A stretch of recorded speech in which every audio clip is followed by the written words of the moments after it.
Yo he sido un hombre que me considero feliz, siempre he estado contento, siempre he estado optimista, siempre he tenido fe en la vida. Pablo Emilio Escobar Gaviria impactaba la ciudad. Entonces yo lo que veía era un padre que era muy querido por la gente. ¿Usted se cree el Robin Hood antioqueño? A nuestra patria llegó el poder oscuro y criminal del narcotráfico. Oiga, que tenemos que crear un caos muy berraco para que nos llamen a paz. Escobar estaba matando magistrados, periodistos, policías. Que yo desde la selva los mando matar a todos, que a la larga los que van a perder van a ser ellos. El enemigo número uno de la sociedad colombiana es el terrorista Pablo Escobar, que asesina despiadadamente y sin contemplación a niños, mujeres y hombres inocentes. Yo pensé que él era inmortal.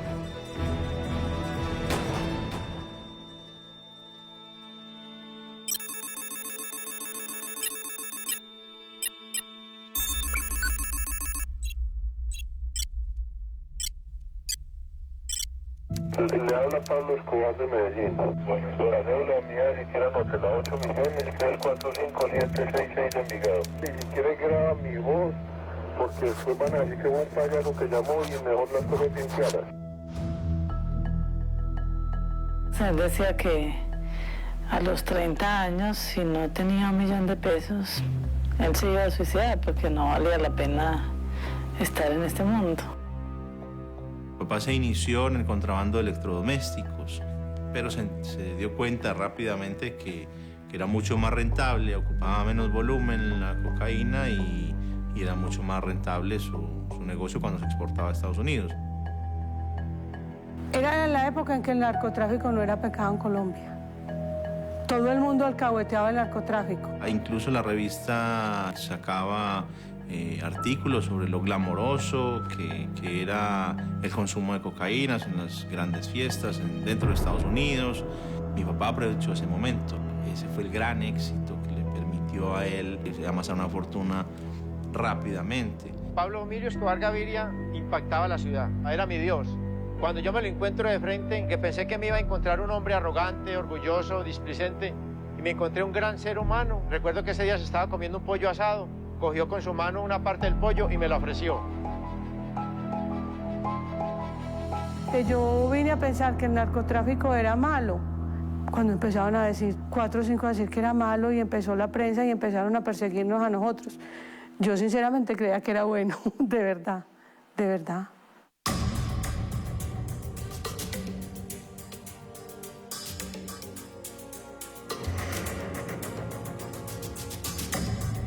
Fue en junio de 1976 cuando su nombre comenzó a salir a la luz pública como uno de los miembros del narcotráfico. Fue capturado con 19 kilos de cocaína en su poder. Había traído unos kilos de cocaína o de pasta de coca del Ecuador. A los pocos meses quedó en libertad. La gente sabía que era mafioso, que era narcotraficante, pero positivamente. Todavía no había empezado la violencia.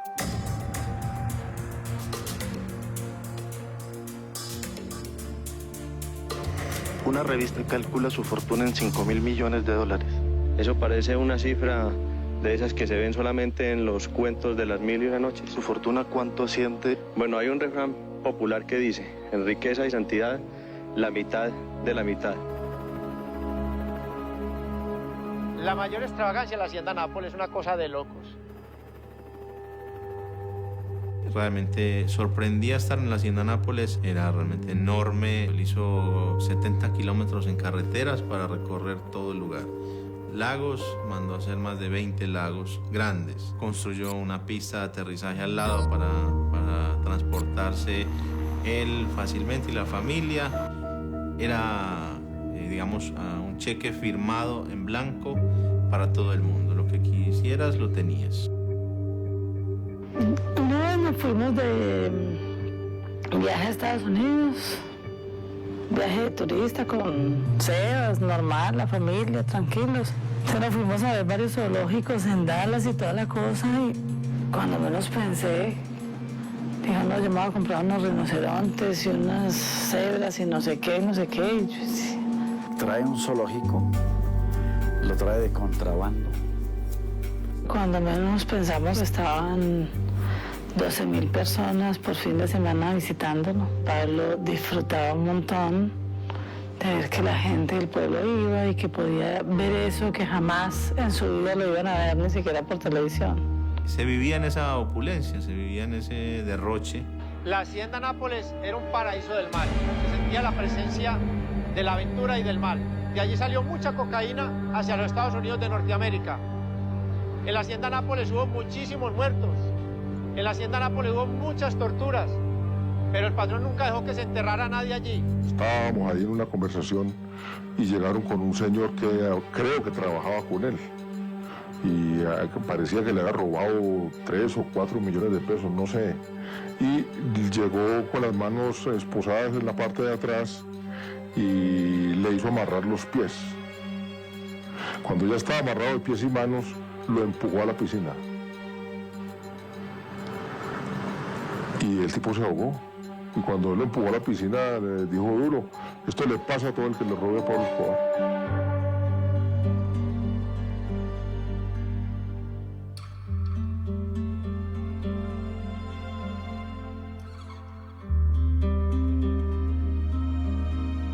Yo lo acompañé en muchos lugares, desde pequeño a las carreras, a las inauguraciones de las canchas en los barrios populares, a las inauguraciones de los centros de salud. Entonces yo lo que veía era un padre que era muy querido por la gente. En el barrio Las Flores del municipio de Envigado se inauguró la cancha número 12 en el aspecto de la iluminación, obras que está entregando Civismo El Marche y el señor Pablo Escobar Gaviria. Pero nosotros en el año de 1983 hemos empezado un programa de arborización en todos los barrios del municipio. Un saludo muy especial para todos los deportistas y para toda la juventud del barrio Tejelo y mi sentimiento de gratitud hacia todas las personas que colaboraron en los trabajos materiales para la construcción de esta cancha. Muchas gracias. He built soccer fields, he built communities, he did all this stuff. Él regaló las tribunas, él regaló la iluminación. Y debían ser 7.000 personas. Estaba a oscuras la cancha. Entra Escobar, saluda y 7.000 personas decían Pablo, Pablo.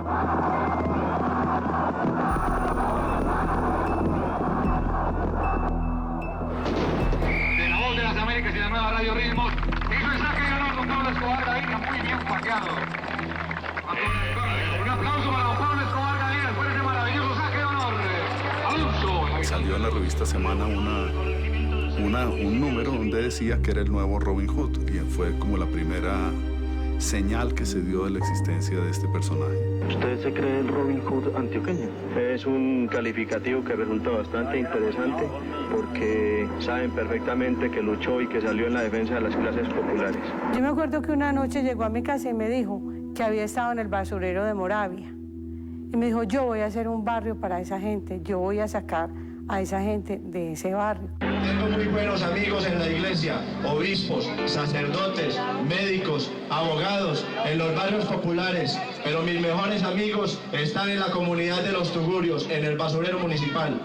Hemos empezado la construcción de un barrio para las soluciones de Tugurios en la ciudad de Medellín. Toda la gente del basurero se la trajo para acá y les dio su casita. ¿Quién hace eso? Yo les pregunto a ustedes como periodistas que son, ¿quién hace eso? Nadie, él, único, él. In some way, for people that were desperate in life, I guess, he gave them some hope.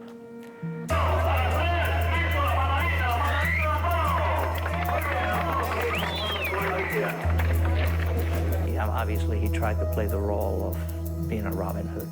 Un barrio que promovió, porque él no fue definitivamente ni fue el creador ni fue el gestor. Él llamó a 150, 200 personas y las obligó a dar una plata para él llevarse los créditos.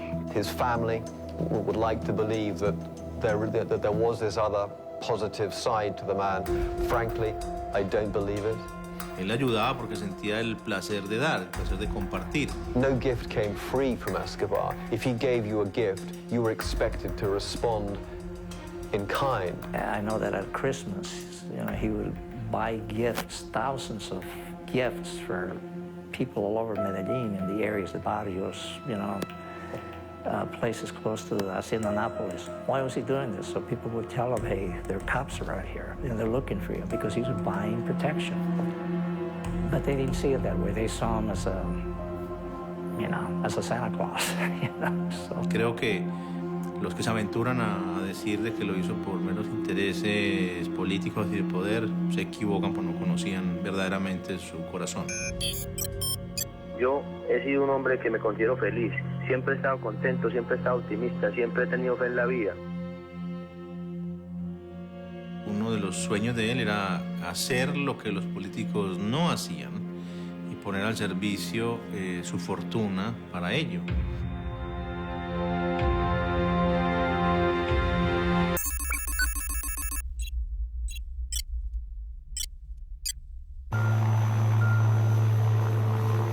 Un día me llamó, me dijo, ¿me puedes ayudar a hacer campaña política? Me voy a meter a la política. Me gustó el tema de que se metiera a la política cuando él me dijo que era para hacer una labor social. ¿Cuál es su ideología política? Bueno, nuestro movimiento, la ideología principal de nuestro movimiento es civismo, nacionalismo, programas sociales, ecológicos y deportivos.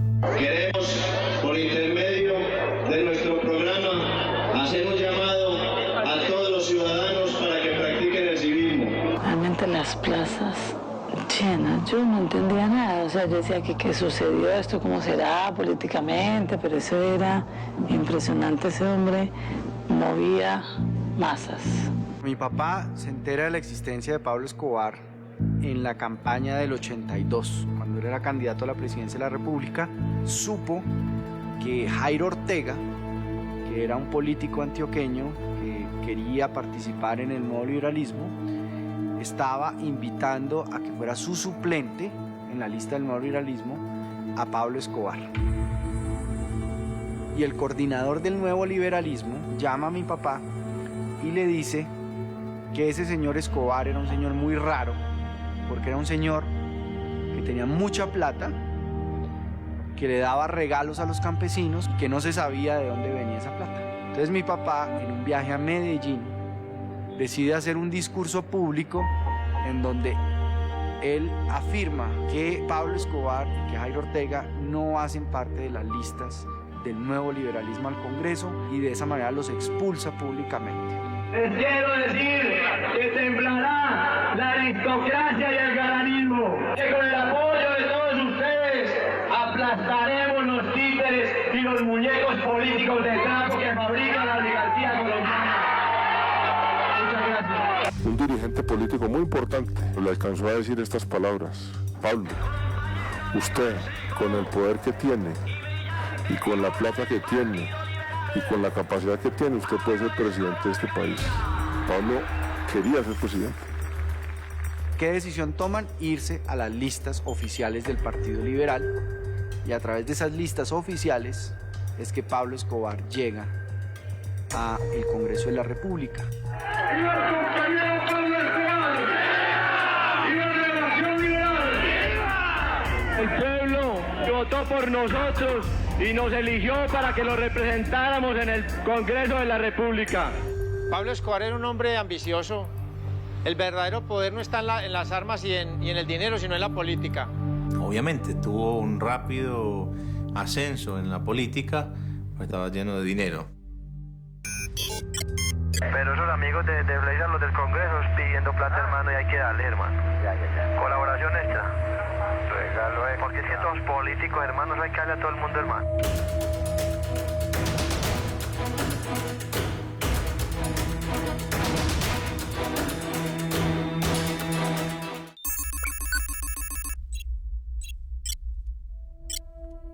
Ministro de Justicia, doctor Rodrigo Lara Bonilla.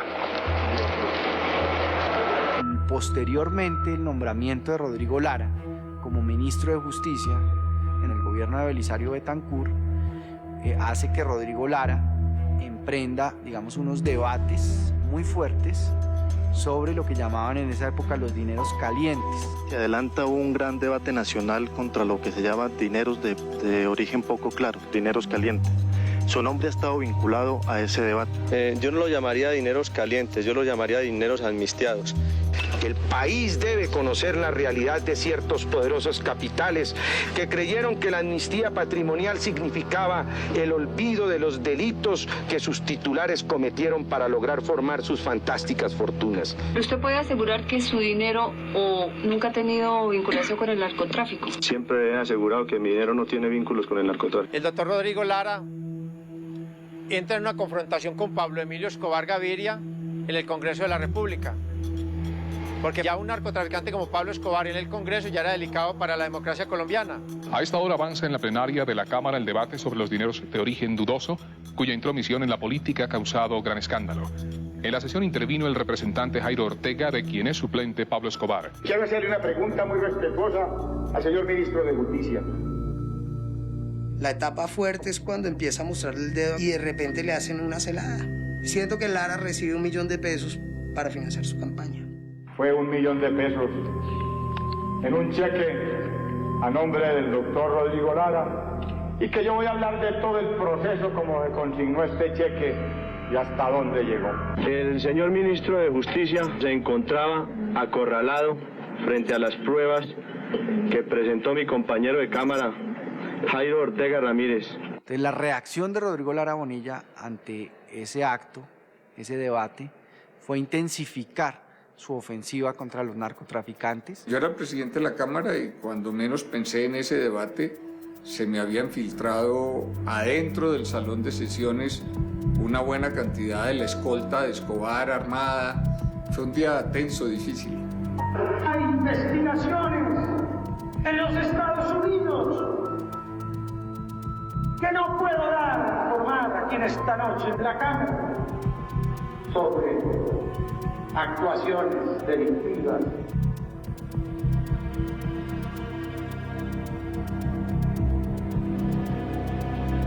Del suplente, doctor. A partir de ese momento asumió una actitud como suicida. Obviamente eso fue una declaratoria de guerra. El señor ministro de Justicia me acusó a mí en forma injusta. Le mintió al país cuando dijo que Pablo Escobar tenía antecedentes penales en el gobierno de los Estados Unidos. En estos instantes les voy a exhibir el pasaporte oficial que les puede mostrar a ustedes cómo el gobierno de los Estados Unidos me otorgó la visa para visitar ese país. Además, soy un visitante asiduo de esa nación. Dentro del recinto del Congreso de la República, pues Pablo Escobar no era un gran orador, y allí el ministro Lara Bonilla y su partido cogen a Pablo Escobar y lo masacran verbalmente dentro del Congreso de la República y le tumban la inmunidad parlamentaria a Pablo Escobar. Yo no busco, y mi anhelo no es que haya un enfrentamiento entre el pueblo colombiano. Yo busco la paz y siempre he predicado la paz y he anhelado la paz.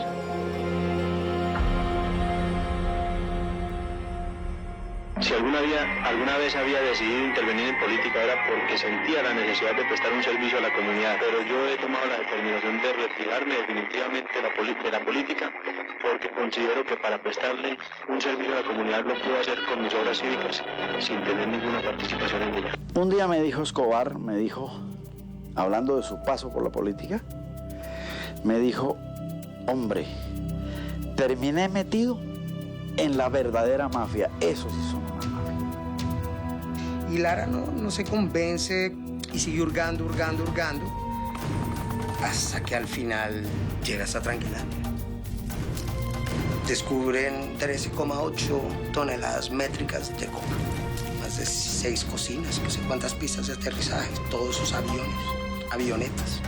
Eso ya es industria. Rodrigo Lara y yo le hice una entrevista para mi programa de televisión y hablamos de la muerte. Yo me mantendré protegido de todas maneras, porque pienso que de todas maneras van a tratar de cobrarme lo que he hecho para colocar a los criminales en su sitio. Vamos a ver qué pasa en estos próximos días.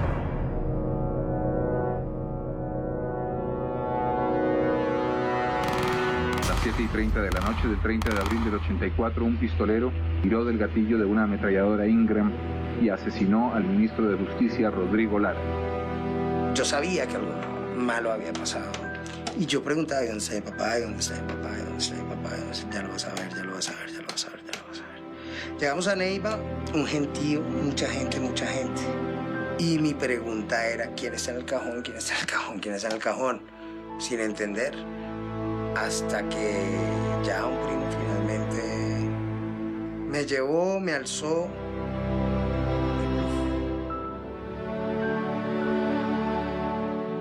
Ahí fue entonces la lloradera muy larga.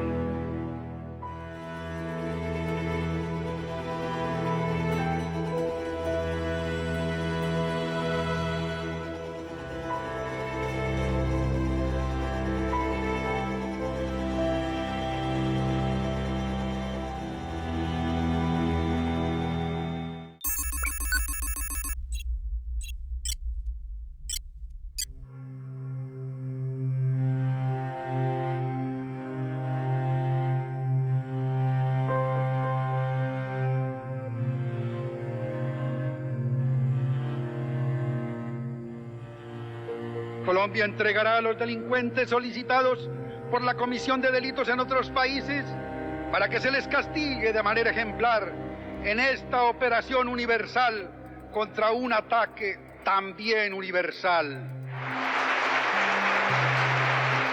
Belisario Betancur, el presidente, en ese momento, en el entierro de Rodrigo Lara, en el sepelio, anunció que iba a darle plena aplicación al tratado de extradición. Pero los mafiosos se fueron a Panamá, apoyados, protegidos por el general Noriega, que estaba en poder. Yo estaba viviendo con mi marido y de la noche a la mañana a mí me dijeron, te tenés que ir del país ya. Yo sabía que se había muerto un ministro de justicia, que era una situación muy compleja, pero ¿por qué me tenía que mover yo? ¿O cuál era mi situación? A mí me faltaban 15 días para tener a Manuela. El 6 de mayo de 1984, el ejército entró por vez primera a la que se llamó la fortaleza de Pablo Escobar, la hacienda Nápoles, en Doradal. ¿Todo bien, hermano? ¿Usted qué? ¿Cómo se campeones allá en Nápoles? Ya. Las órdenes que se van a quedar. Lo mejor, porque pague esa nómina tan brava que tengo yo ahí, tan tejas ahí, me puta. 6 de mayo de 1984, Pablo Escobar, Jorge Luis Ochoa y Rodríguez Gacha buscaron la oportunidad de reunirse en Panamá con el expresidente Alfonso López Michelsen, quien se encontraba allí como observador de las elecciones generales panameñas. Los capos querían hacer llegar el mensaje de que no tenían nada que ver con el asesinato del ministro de Justicia. Los capos aceptaron que controlaban entre el 70 y el 80% de la producción de cocaína en Colombia y propusieron al gobierno una amnistía. En dicha oportunidad, el cartel ofreció al gobierno de Belisario Betancur el desmonte de laboratorios, retirarse del mercado de la coca, repatriar sus capitales y ayudar a pagar la deuda externa del país. Estaban dispuestos a entregarse. Yo le dije que nada de eso se podría hacer sin la colaboración o la aceptación o la aquiescencia de los Estados Unidos, de la DEA. Y él estuvo de acuerdo en que era necesario que los Estados Unidos supieran de la existencia del arreglo. I mean, how could you possibly at that point make peace with people who had just assassinated your justice minister? What kind of example would that have set for the country? It would have made anybody feel that they could get what they wanted.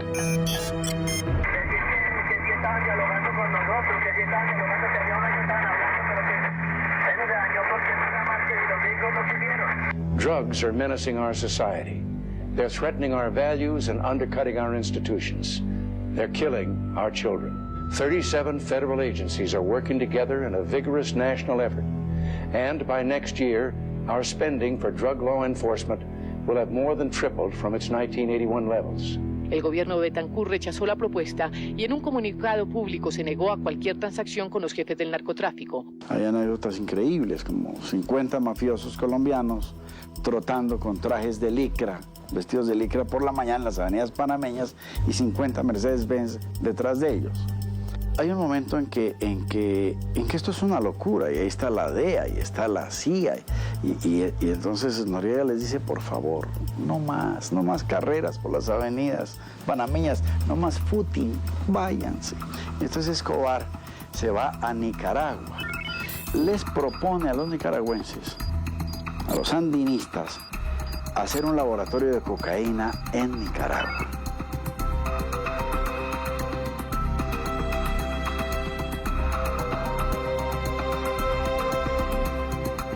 Escobar escucha las palabras de Ortega, que era el presidente sandinista de Nicaragua, y a través de sus palabras, entre líneas, entiende que lo va a entregar a las autoridades de los Estados Unidos, y Escobar no alcanza a terminar de escuchar la entrevista de Ortega, sino que toma un auto, se va rapidísimo al aeropuerto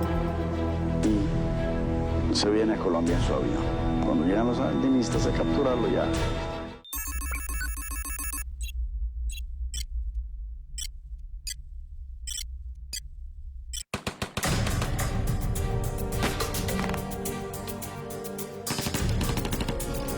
Es evidente que la noticia sigue y seguirá siendo por mucho tiempo la toma del Palacio de Justicia.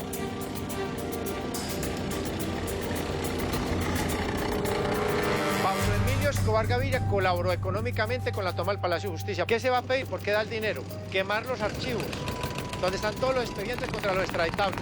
Y ejecuta la mayor cantidad de magistrados posible para no tenerlos que ejecutar en las calles. El Ministerio de Defensa entregó hoy el balance de víctimas y el material de guerra decomisado. Magistrados asesinados 12, incluido un auxiliar.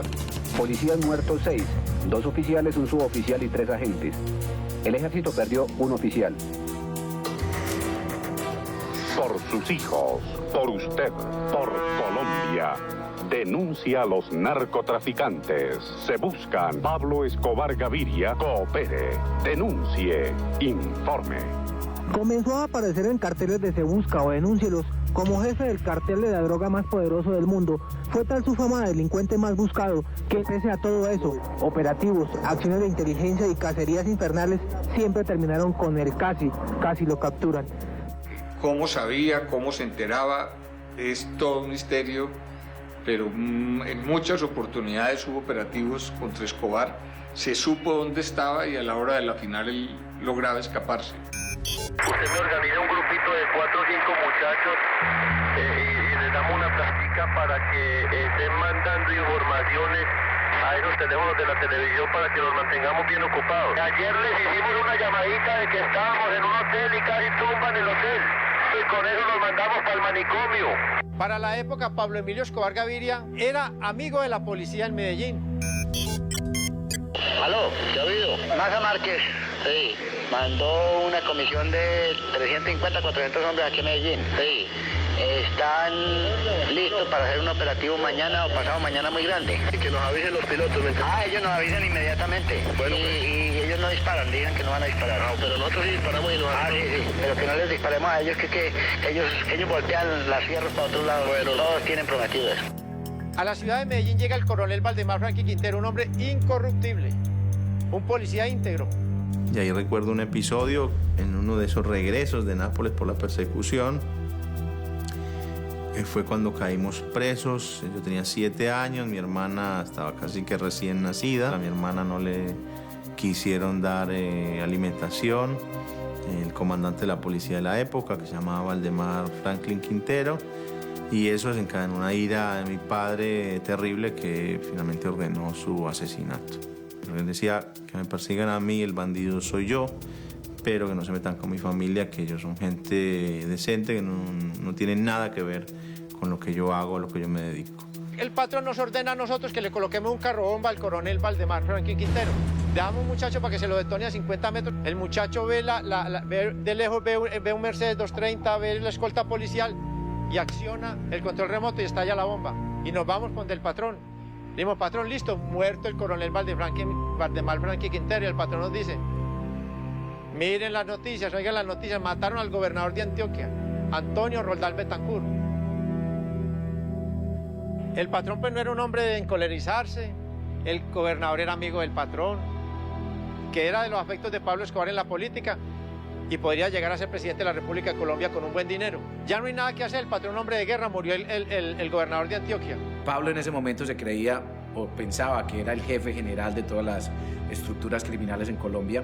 Resulta que nosotros éramos amigos y socios dentro de la pelea contra la extradición de los hermanos Rodríguez Orejuela. Pablo Escobar Gaviria llama a los hermanos Rodríguez Orejuela porque ya nosotros le hemos hecho varias vueltas a los Rodríguez Orejuela aquí en Medellín.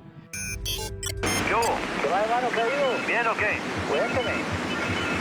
Que el negro me estaba diciendo a mí desde hacía mucho tiempo, pilas que a ustedes los quieren sacarlos de allá, que porque ustedes están invadiendo la plaza de Nueva York y que la plaza de Nueva York ha sido de ellos toda la vida. ¿Cómo les parece? Dueños de la ciudad. Vamos a ver quiénes son los inteligentes y quiénes son los guapos. Eso es lo que se va a demostrar aquí. Pablo le dice, señor, si usted no está conmigo, es mi enemigo. Tiene 24 horas para que lo piense y tome una decisión, y le cuelga. La violencia en Colombia cobró anoche más víctimas. La matanza ocurrió en una lujosa hacienda en Candelaria, cerca a Cali. 19 personas fueron asesinadas y 10 más resultaron heridas. Fue el momento del inicio de la pelea entre Cali y Medellín. Ya no solo se peleaba contra un enemigo, sino contra dos. El Estado y otro cartel. Caleño que venía aquí se tenía que morir. Lo mismo paisa que iba allá lo mataban. Las personas de Cali, el cartel, la cúpula del cartel de Cali, dicen que no van a tolerar ese tipo de comportamiento ni de amenaza. Y antes de que se cumplan las 24 horas, contratan a esta gente de Medellín para que vaya y le ponga una bomba a Pablo Escobar en el edificio Mónaco. El primer coche bomba de la historia de Colombia explotó el 13 de enero de 1988 en el edificio Mónaco en Medellín. Mi hermana pequeña ya nació en el 84, tenía 4 años. Yo nací en el 77, tenía 11 y algo, 700 kilos de dinamita que quebraron los vidrios de 1 kilómetro a la redonda en la ciudad. Una explosión para borrarnos del mapa. Es un milagro que estemos aquí hablando. La bomba del edificio Mónaco tenía el sentido de entrar hasta el garaje, tumbar la puerta y meter la bomba hasta dentro del edificio para tumbar el edificio completamente. Y desde ese momento mi papá, creo que todas las excusas que necesitó para ejercer la violencia ya las tenía. Un solo ataque con bomba a su familia desembocó en más de 200 atentados terroristas.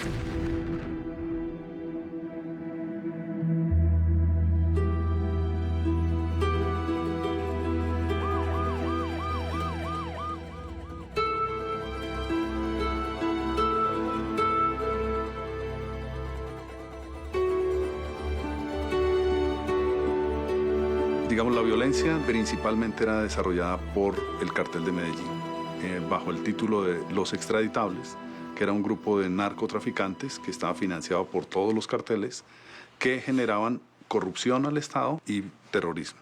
Es injusto que unas personas que cometieron un delito en el país sean juzgadas en otro y condenadas a penas que ni siquiera existen en Colombia. A lo único que le temían era a ser extraditados.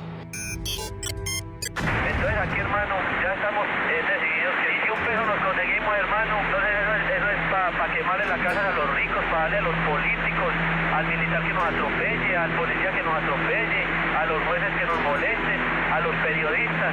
Y aparece reclamando, diciendo, somos los extraditables y reclamamos que la sociedad nos excluye, que nos persiguen, que nos tratan de manera injusta, que nos estigmatizan, que no reciben a nuestros hijos en los colegios. O sea, no es solamente el tema de persecución policial o judicial, sino reclaman también que ellos no tienen un espacio en la sociedad siendo tan ricos como son. Estas gonorreas nos persiguen a nosotros y es que porque somos delincuentes y creen que es que uno es huevón, creen que porque uno ha estado calmado es que no tenemos con quién pelear estos bobos y hueputas. Es que están confundiendo la formalidad con la nobleza, con la debilidad de los maricas. Eso se lo puedo demostrar en estos días apenas empiece la guerra de esos hijueputas. Escobar era una persona muy violenta y como se fue volviendo tan poderoso, llegó a pensar que él podía desafiar el Estado. Este personaje funesto logró lo que nadie había podido lograr: manchar de tal manera de sangre ese negocio del narcotráfico y convertirlo en narcoterrorismo. Escobar estaba matando jueces, estaba matando magistrados, periodistas, policías. Convirtieron este negocio en un negocio de muertos, de venganza, de abuso y de excentricidad de poder. En el asesinato del procurador Carlos Mauro Hoyos, Escobar es indicado de autor intelectual, pero nunca fue llamado a juicio, porque aunque se encontró una grabación donde supuestamente da la orden de matar a Hoyos Jiménez, el juez segundo especializado Óscar Hernández no tuvo en cuenta el indicio. Antes de matarlo, el patrón me dice de que le informe por qué lo vamos a ejecutar. Entonces yo le digo, doctor Carlos Mauro Hoyos, lo vamos a matar por el delito de traición a la patria. Él me grita y me dice, ¿a quién diablos traicioné yo? Y entonces yo le digo, usted se traicionó a usted mismo por recibir dinero de la DEA y de la mafia, y por autorizar las extradiciones de colombianos a los Estados Unidos de Norteamérica. Inmediatamente lo ejecutamos. Todo el que se atravesara, si no recibía plata, pues recibía plomo y lo asesinaban.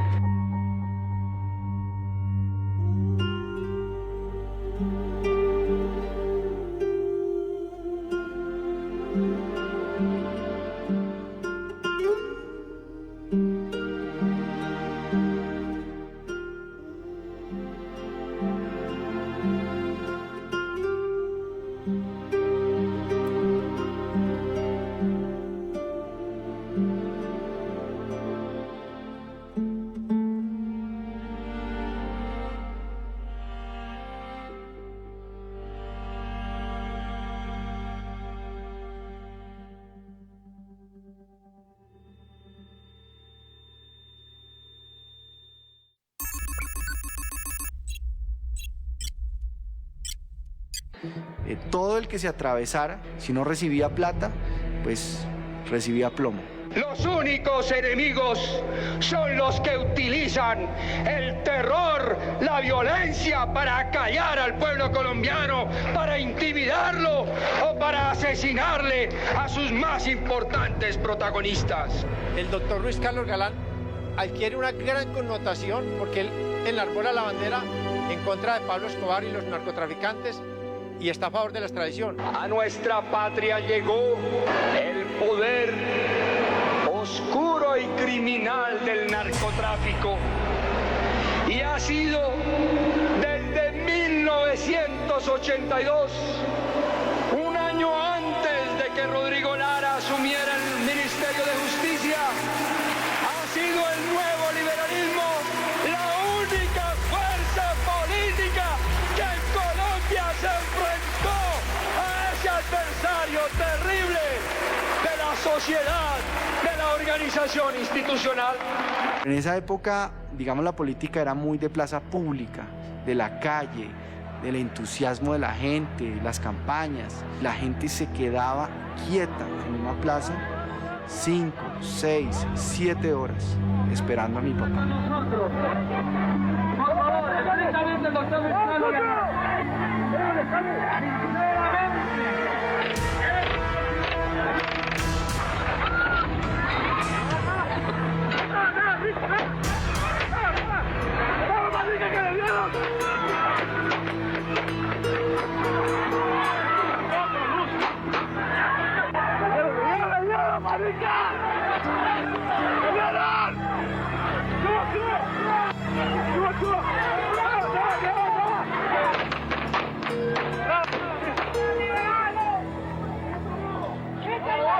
Llegó la información de que lo habían llevado a ver al hospital de Kennedy. Llegamos y el médico nos dijo que si queríamos ver a mi papá, que estaba ahí al lado en una camilla. Mi mamá y mis hermanos pasaron. Yo no me sentí capaz de pasar a verlo en ese momento. No fui capaz. Y después pues vino todo, la llegada de muchísima gente a esa sala. No podíamos respirar.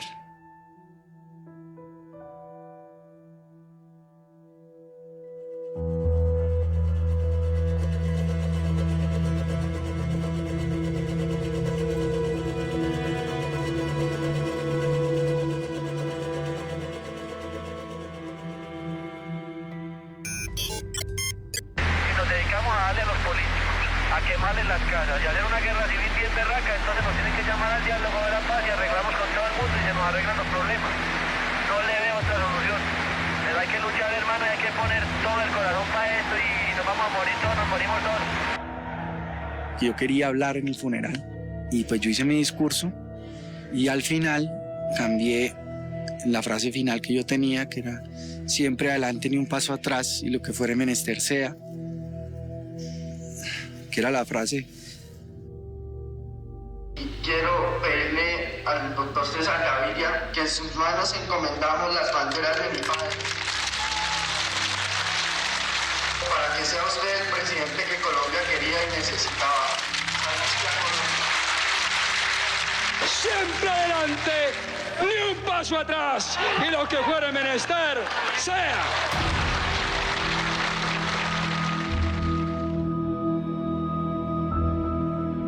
Hicimos frente a una campaña pues que fue muy difícil porque fue muy amenazante, o sea, fue en medio del terrorismo que tuvimos que hacer la campaña. La campaña fue horrible porque de entrada quien reemplazaba a Galán, si conservaba su posición frente al narcotráfico que Gaviria la conservó, era el principal enemigo de Escobar y de lo que ya se llamó en ese momento los extraditables. Hay una orden nacional de los extraditables. Todo el que esté aliado a César Gaviria, la orden es bala. Pero orden es bala. No tiene alternativa. Los que están con Gaviria están al lado de un muerto. Volaron un avión de Avianca en donde iba gente de la campaña. Nosotros teníamos una gira en Cali y cancelaron unos actos de la mañana y el jefe de giras tomó la decisión de cambiar los tiquetes de la gente para un vuelo más tarde y el vuelo de las 7 lo voló Escobar. También me estaba hablando de lo del avión, me está hablando de lo del avión y usted me dijo que ya lo del avión lo había pagado, ¿cierto? Yo ya tengo en mi poder la ordencita de esos 10 pesos, yo se la entrego en media hora, los tiene él. Ya estaba montada la bomba era por contacto, ya tenía que estallar. Y al cartel de Medellín tampoco le caía mal que estallara un avión en pleno vuelo, era terrorismo, se trataba de acorralar la República de Colombia.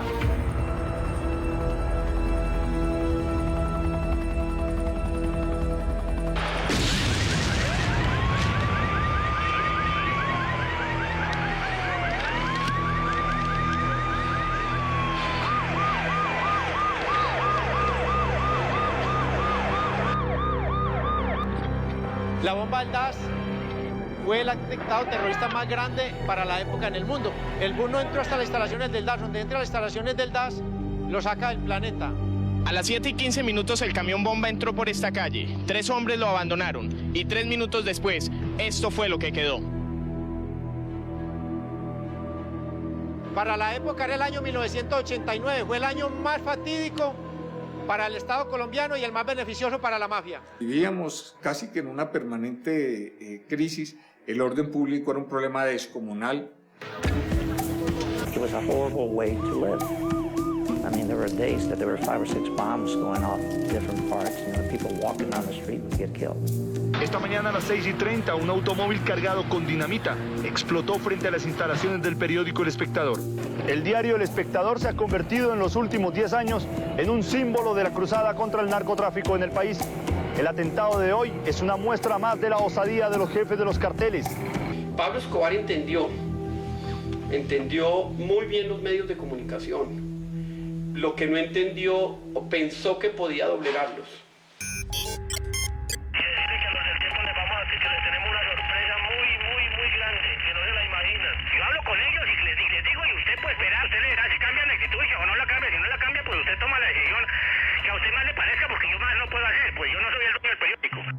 En el periódico El Tiempo, donde yo trabajaba, arriba en el techo había una ametralladora .50 porque había informes de inteligencia de que iban a tirar una avioneta cargada con explosivos.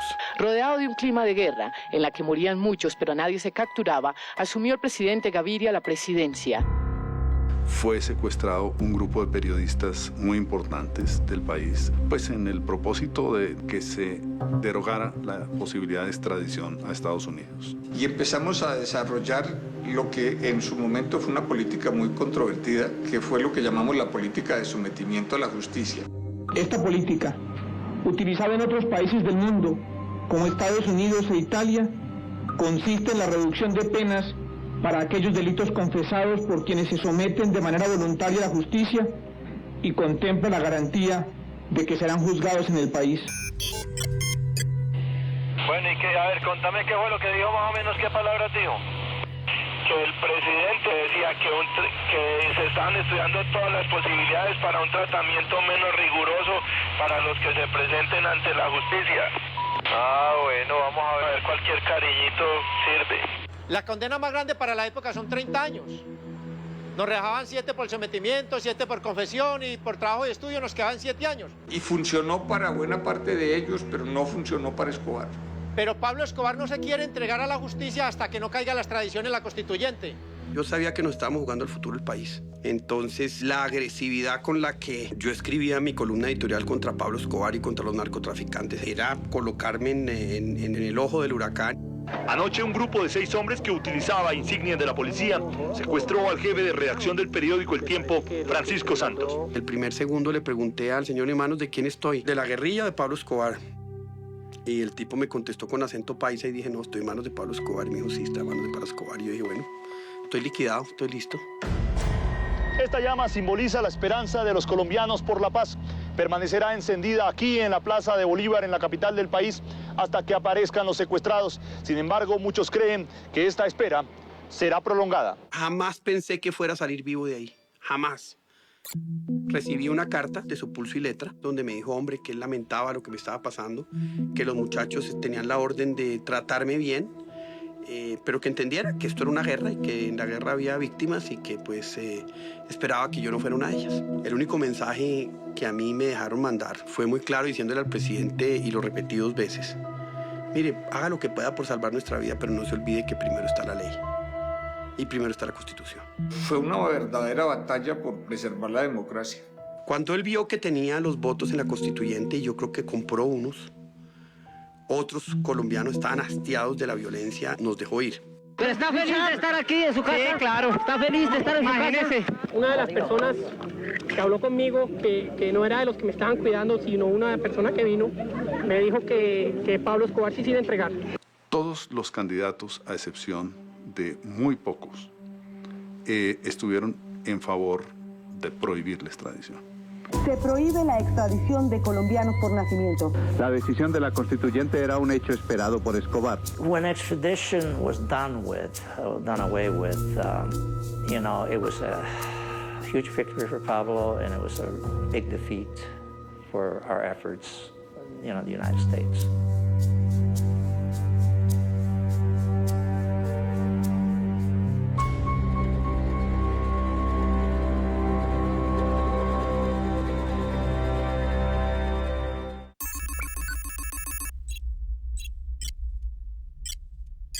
El resultado de la votación. Total de votantes, 69.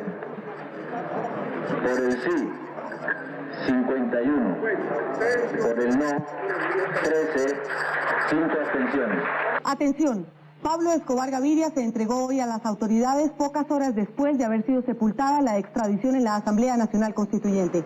Lo logró, señor presidente. ¿Qué se siente? ¿Qué significa para Colombia, para el gobierno? No, una profunda satisfacción de ver cómo estamos abandonando el sendero del narcoterrorismo, cómo Pablo Escobar se ha sometido a la justicia colombiana. Como consecuencia de la política de paz y fortalecimiento de la justicia del señor presidente y de su gabinete ministerial, deseo sumarle todos los años de cárcel que sean necesarios para contribuir al fortalecimiento de la democracia de mi querida patria colombiana. Un helicóptero traslada a Escobar a una cárcel muy especial, la Catedral. Aterrizó el helicóptero del señor Escobar. Obviamente todo el esquema de seguridad se desbarató, porque automáticamente todo el mundo volteó a mirar al señor Pablo Escobar, ¿no? En medio de toda esa fantasía que le había inspirado, de toda esa maldad, no dejaba de ser un personaje de leyenda. Con mi presentación y mi sometimiento a la justicia, deseo también rendir un homenaje a mis padres, a mi irreemplazable e inigualable esposa, a mi hijo pacifista de 14 años, a mi pequeña bailarina sin dientes de 7 años y a toda mi familia, a quien tanto quiero. Pablo Escobar Gaviria, Envigado, Colombia, junio 19 de 1991. Estaba pálido. Se le veía el susto, el temor. Nos juraba por el amor que nos tenía que no nos iba a fallar esta vez. Pablo Emilio Escobar Gaviria se entrega a la cárcel para que su familia tenga paz, porque realmente la presión a la familia, el patrón sí no la aguantaba. Yo creo que el tema de la catedral fue una intención genuina de parte de mi padre de hacer caso a la cantidad insistente de reclamos de nuestra parte como familia de que buscar una salida negociada a todos los problemas que estábamos teniendo. When Pablo turned himself in at la Catedral, it was a day of mourning for all law enforcement people. I mean, I was sick. I was very disappointed that it happened. ¿Cuál es la orden del señor presidente de la República para poder que el señor se someta ahora a todo el proceso jurídico que le corresponde? Bueno, las condiciones que puso el abogado que representó a Pablo Escobar en este caso fueron condiciones referidas exclusivamente a su seguridad, de ninguna otra naturaleza.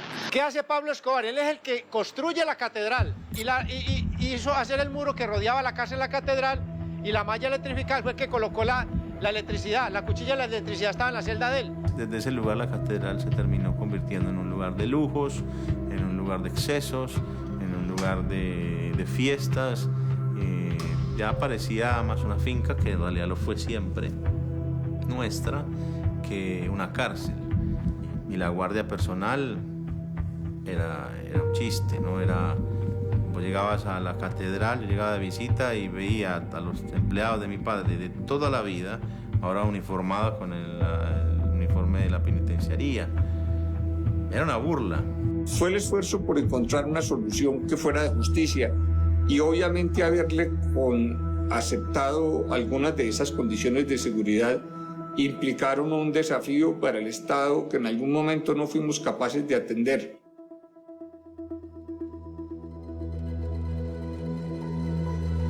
Escobar había dejado de ser narcotraficante y se había convertido en un gran extorsionista de sus socios. Y los socios, pues con Escobar preso, pues tomaron ciertos grados de libertad y se les rebelaron, entonces los llamaba a rendir cuentas y las asesinaba y generó una gran ruptura dentro de la mafia. Pablo Escobar was in prison. The mistake that he made was when he started killing the Moncadas and the Galeano family members that he believed betrayed him.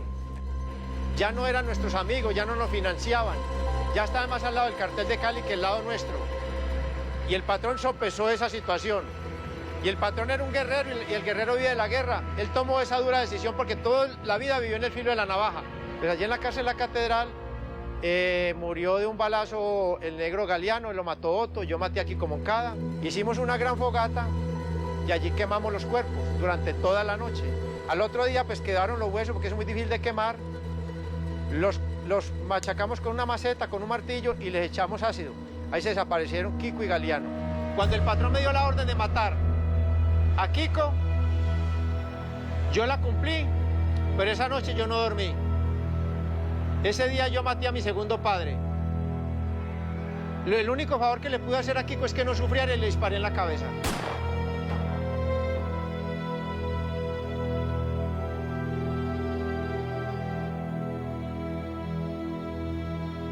El gobierno decide cambiar de cárcel a Escobar y pasarlo de esa cárcel en Medellín a una guarnición militar en Bogotá. El gobierno ordenó el envío de 5 camiones llenos de hombres de la 4ª Brigada para ocupar la prisión. Cuando dijeron que el ejército estaba tomando la cárcel, me dijeron, hay que ir a Medellín. Llegamos a Medellín, llegué a Envigado como a la catedral como a las 8 de la noche, tal vez.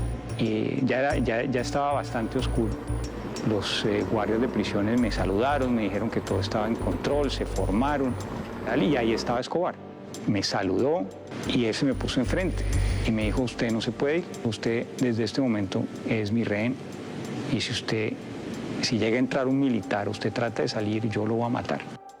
Me sacan de Antioquia, me van a matar, entonces yo prefiero morir peleando que morir pues encerrado en condiciones indignas.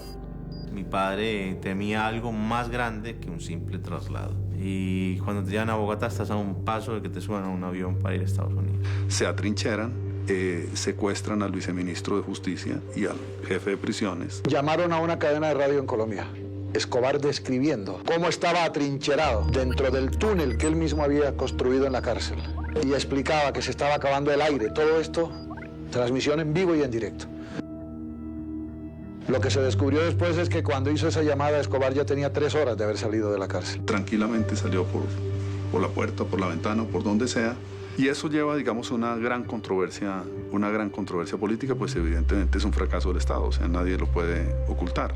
El gobierno Después de que Pablo Escobar se fuga, se da cuenta de que ese ridículo general ante el mundo es única y exclusivamente su culpa. No quiere volver a capturar a Pablo vivo, lo quieren matar. That was a day of joy for us. I mean, the police and DEA celebrated because we were back on the hunt. The hunt was back on. So the game was back on.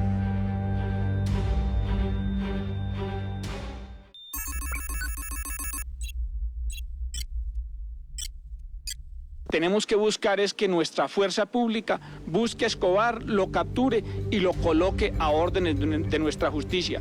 Nosotros, al fugarse Escobar, creamos un bloque de búsqueda comandado por un general del ejército y uno de la policía. When he escaped, suddenly President Gaviria realized that, this was very embarrassing for him, very embarrassing for all of Colombia. And he basically opened the doors and say, help us in any way you can. Yo entro en contacto con el embajador norteamericano. Le digo, mire, necesitamos que ustedes nos apoyen esto y que nos den inteligencia técnica y entrenamiento de personal. Eso fue la formación de lo que se llamó el bloque de búsqueda. Ellos usaron sus equipos más avanzados, sus EWAs, para ayudarnos en la persecución de Escobar. En las primeras semanas en que estuvo el cuerpo élite allí trabajando, estando yo ya al mando, puso 2 carrobombas donde murieron 34 policías, 2 oficiales. La gonorrea que se transó por $1.500.000, que es el que maneja esos operativos, esa gonorrea, cree que es porque es policía, que si yo tengo miedo a ese hijueputa, ¿o qué? Ojalá me estuviera oyendo esa gonorrea, hijueputa, para que diera la matada que le voy a pegar. Nosotros lo escuchábamos hablar todo el tiempo. Mándeme decir a esa gonorrea de Coronel Martínez, que así se llama ese marica. Decirle a ese marica que no se la perdono nunca en la puta vida y que le pongo bombas en las cajas de la familia, que lo acabo a esa gonorrea. Pues claro, eso que venga de la voz de Pablo Escobar, sí, atemorizaba. Para esa época era una amenaza que se cumplía por lo general. Cuando Pablo se escapa de la catedral, vuelve a convertirse en un enemigo público. Personas que en un momento dado estuvieron vinculadas a Pablo Escobar dijeron, no más, vamos a pelear de frente contra este señor. I thought it was finally a vigilante group that said basically we had enough, we're going to go after Pablo. And I applauded them. Finally the Colombian people are waking up, somebody's doing something. But then I found out, a couple of days later that, who the Los Pepes really were. Los Pepes, o perseguidos por Pablo Escobar, le hizo saber al jefe del cartel de Medellín que le respondería con la misma moneda a los futuros atentados que se produzcan en la ciudad. Hay alguien que mencionaba que desde el presidente para abajo todos éramos Pepes. The Los Pepes, in essence, with the backing of the Cali cartel, started waging this war, started killing more people in the Medellín cartel that were still with Pablo and started eliminating all his support. Los Pepes se adjudicaron la explosión de los coches bomba en donde viven una hermana, un cuñado y la madre de Escobar Gaviria. And along the way, they also started providing information and intelligence to the Colombian National Police and the DAS. So they, in a way, they became allies. El cartel de Cali se creció, nos echó encima la policía, el ejército, nos echó encima la DEA, nos echó encima el DAS. Y el cartel de Cali nos acorraló. But you have to be careful. You cannot allow the criminal enterprises to become part of what you're doing. Resulta que Pablo Escobar tenía un mayor del ejército en la seguridad y empezaron a caernos a todas las caletas, nos íbamos, era diarepa. Y el patrón hizo una regla de 3, dijo, esta caleta nos cayeron tal día, a este escondite nos cayeron tal día, el único que conoce todo esto es el mayor. El patrón ordena el secuestro del mayor, lo levantamos, lo torturamos y nos confiesa de que él está sapeando, que está sapeando a la 4ª Brigada de Medellín al ejército. Y resulta que el mayor siempre llevaba a su mujer a todas las caletas. Y el mayor, bajo fuerte tortura, dice que al otro día va a haber un operativo que la mujer va a mostrar una caleta. Y al patrón ya le han mandado una información de que había una mujer que se subía a los helicópteros en embarazo y estaba mostrando las caletas. Yo le saco el teléfono al mayor, la llamo a la señora, ella sale a una bomba de gasolina, la señora no sale ahí y ahí la matamos. Y como por un acto de humanidad le disparamos al bebé para que no sufra y fue una cosa bien fuerte. El problema cuando se militarizan los temas de persecución de delincuentes es que eso se vuelve supremamente cruento y supremamente salvaje y termina uno en masacres y en actos demenciales. En la medida que se le fueron eliminando sus brazos militares y sus brazos financieros, él fue perdiendo poder y entendió que su familia era muchísimo más vulnerable. He was trying to desperately get his family out of the country.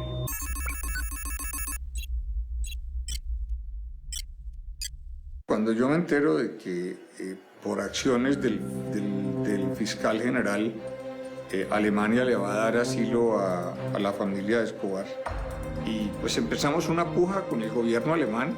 Nosotros les dijimos que eso para Colombia era un problema muy complejo, porque si el terrorismo se acentuaba, nos tocaba elevarle responsabilidad a Alemania.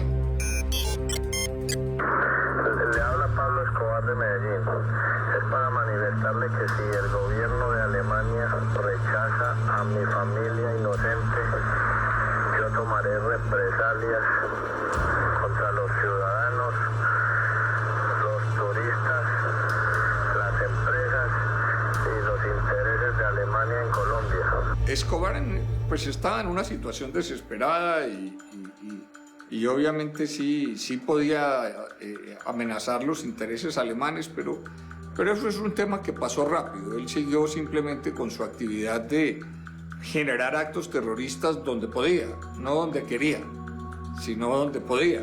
Y obviamente nosotros nos trajimos a la familia Escobar a un sitio donde efectivamente le podíamos ofrecer toda la seguridad. Los operativos militares y de seguridad se multiplicaron aquí en el centro de Bogotá, donde se encuentran ubicadas las residencias Tequendama, sitio donde se halla hospedada la esposa y los 2 hijos del antiguo jefe del cártel de Medellín. El Estado dice que nos estaba protegiendo en ese momento, en realidad nos estaba haciendo inteligencia y éramos parte de una trampa para cazar a mi padre.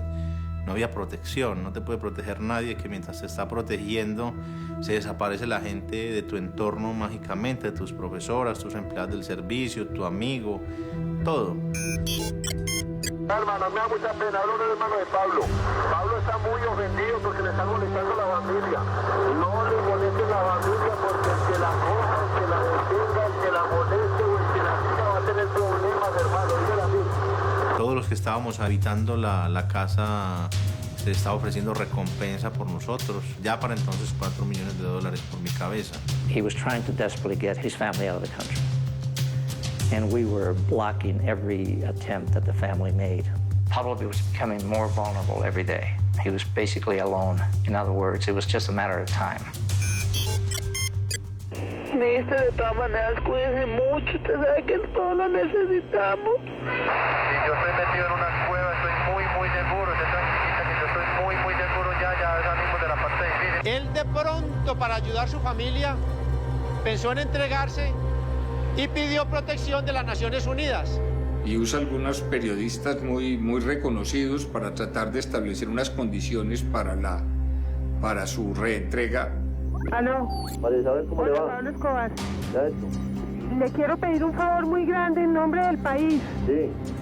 ¿Por qué no hacemos algo para que usted se entregue?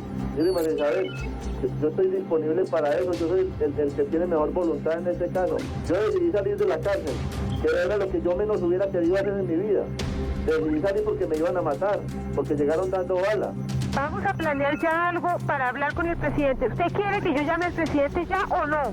Transmítale al presidente que tengo la intención de regresar a una cárcel diferente a la de Envigado, que acepto una cárcel diferente a la de Envigado, pero que necesito saber cuáles son las condiciones de seguridad. Pero ¿cómo se las transmitimos, Pablo? ¿Cómo? ¿Cómo se las transmitimos? No, yo las llamo, yo no tengo ningún problema. Los periodistas me llamaron, pero la reentrega tenía condiciones que implicaban de nuevo darle ciertos privilegios para su seguridad y eso era impensable. Entienda que el presidente ante los países del mundo no puede aceptar condiciones suyas. Es más, le puedo decir una cosa peor. Ya se aceptó la entrada de los gringos acá a buscarlo a usted. Mire, yo colaboro y estoy dispuesto a lo que sea, pero a mí pues no me da miedo de los gringos tampoco, ¿me entiendes? Pero no le da miedo, ¿cómo así? Si todo lo hemos hecho para que no le extraditen a usted, toda esta sangre y todo se ha corrido para que no le extraditen a usted, ¿cómo no le va a dar miedo? Si se hubiera entregado, pues nos hubiera tocado recibirlo, pero la claridad es que nunca pensó en entregarse y que siempre pensó en digamos, tener sus principios de destruir el Estado. Que a mí nunca en la gran puta vida me van a coger y que yo desde la selva los mando matar a todos, que a la larga los que van a perder van a ser ellos. Pero evidentemente la situación era una situación de combate. Pues las instrucciones eran muy claras, era capturar o dar de baja. Obviamente un día Escobar cometió el error de llamar directamente a su familia y en ese momento, por efecto de la duración de la llamada y de la triangulación de la información, fue posible ubicar el sitio donde estaba. ¿Cómo se logró que la fiscalía los protegiera? Ahí viene una pregunta que dice, ¿cómo se logró que la fiscalía los protegiera? Sí, tranquilo. ¿Se habló con alguien de la fiscalía para la reubicación de ustedes en el exterior?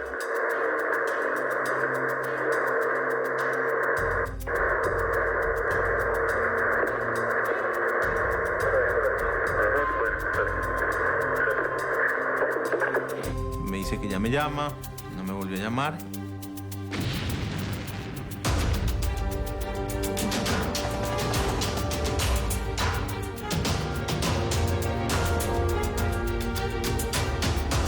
Y me llama una periodista 5 minutos después a decirme Pablo Escobar está muerto.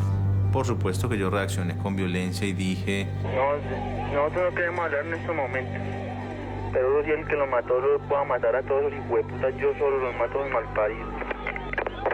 Yo me retracté de mis amenazas exactamente 10 minutos después de haberlas hecho. Me puse a pensar, Dios mío, voy camino a vivir lo que toda la vida le reproché a mi padre que venía viviendo y lo mal que estaba por ver. Mi propuesta de continuar con la violencia y de convertirme en Escobar 2.0 no me lo iba a regresar con vida. Yo quiero personalmente dejar muy en claro que no vengaré la muerte de mi padre, porque ahora lo único que me preocupa es el futuro de mi sufrida familia.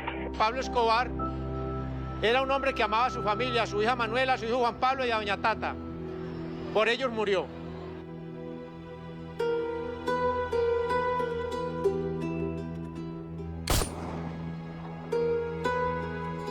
Yo pensé que él era inmortal. Cuando yo ya veo que ya es el que yo lo veo en ese techo de esa casa que muestran las imágenes, que estaba así gordito, con barbado, ese era él. A mí me lloró el alma.